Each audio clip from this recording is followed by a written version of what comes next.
ficar assustados. Olhem só o monstro que saiu de dentro d'água e resolveu voltar. Meu Deus, meu Deus. Nossa, que jaburu feio. Ele agora está tentando nadar, vejam só. As patinhas já estão mexendo. E ele lava a bunda, tá lavando o rabo, pelo amor de Deus, não adianta não. Virou pra cá, vejam como é feio. Ele tá saindo, socorro, socorro, fujam.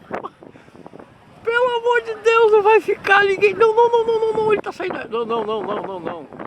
Não, tem o monstro da lagoa, esse aqui é o monstro da Barra de São Miguel. Vou mostrar pra ele só em casa, deixa ele ver não. Veja, pensa que é um ovo, pensa que é um ovo. Que ele tirou o ovo do menino, pensou que era o ovo dele. Meu Deus bola, do menino. céu. Isso é uma bola, não é um ovo não, cara. Não, ele agora descobriu que é uma bola. Ele descobriu, sozinho, é inteligente. Será que essa raça fala? Vamos ver. Pela cara ele resmunga. Olha pra isso, tem asinha.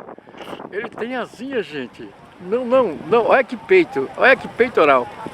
Fala sério. Já viram um monstro assim? O He-Man não tem.